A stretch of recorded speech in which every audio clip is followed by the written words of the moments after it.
might be hard for certain cyclists to understand this, but to some people, training can actually be a bit of a dirty word.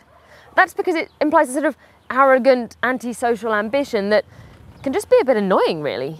And that's pretty unfair, because training is just another very general way of saying getting fitter for cycling, or for anything for that matter. And it is quite possible and feasible to go out on a ride that's sociable and considerate and still get fitter. Yeah, I suppose so, but let's face it, some cyclists do give training a bad name. Like people who make me ride on cobbles, for example. There's only a little bit of cobbles, Emma, come on. No, I don't like them. No, you can be sociable and considerate. It's just a bit bumpy. Just bumpy, bumpy, bumpy. Come on.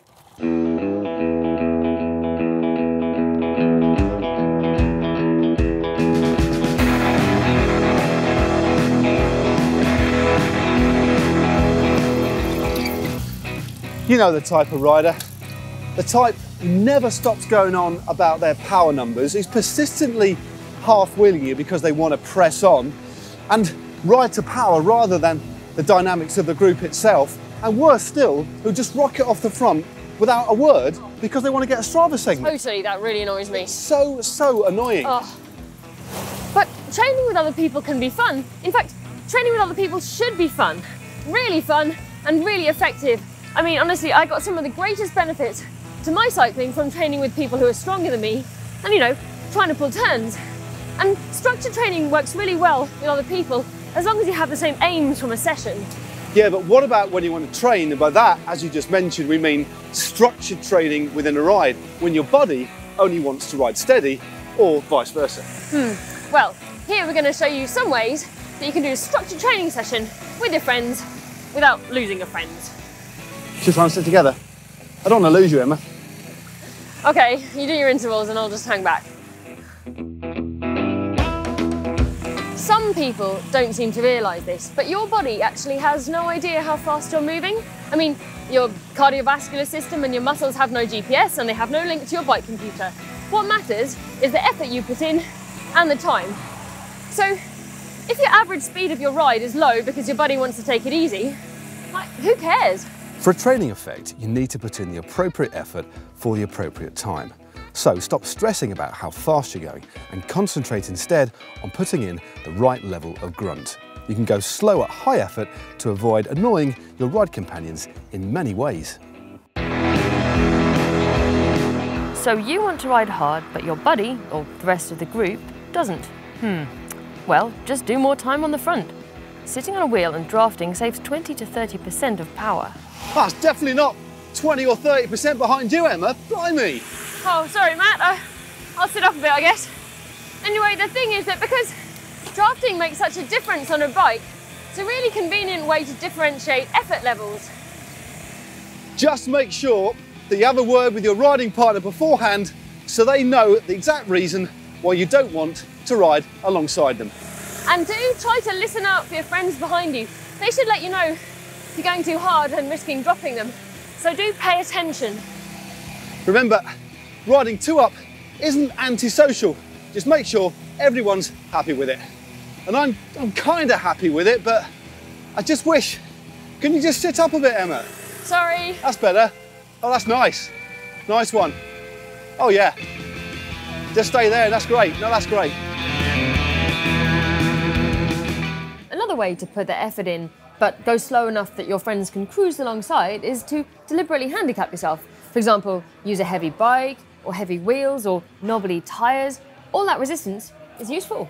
Yeah, another great example of this taken to a more refined level is something called the air hub, which was basically invented to increase your resistance. Yes, increase resistance. So basically making slower rides far more effective from a training perspective. And quite a few top riders actually use it very, very effectively. And we think you're onto something. Yep, resistance is useful.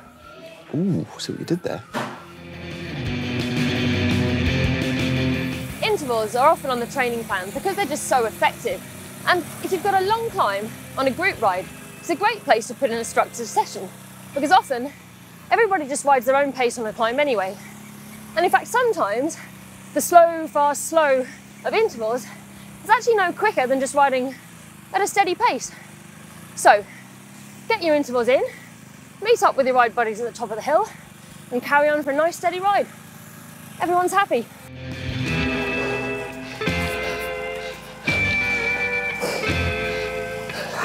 Intervals are often on the training plan.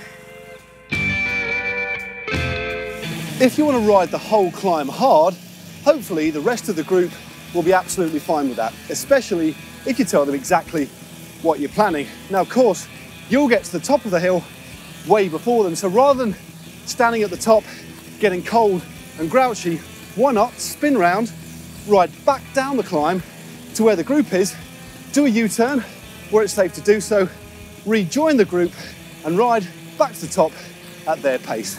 That way, everyone's a winner. How do you think, Matt? I'm not too bad, thanks. More distance, more training, more fun, eh? Definitely.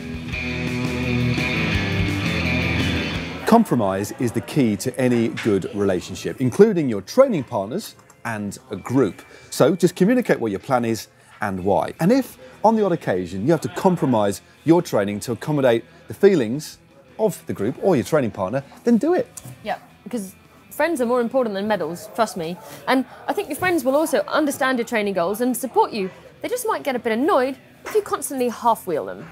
Do you mind if we order another coffee, Matt? Like, I've quite fancy another one. It's a bit of a compromise. A quick one. But okay. Thanks. I'll just for the good of the group. No problem at all. Hopefully, you find this video useful for getting your training done without losing any friends. And if you'd like to find out more about important ride etiquette, click down here. And don't forget to give this video a thumbs up as well. Right, can we go to a cafe now? We've already been to 2. Oh, yeah, but if you insist, that's fine, absolutely fine by me. Okay, find some cake. Yeah, definitely.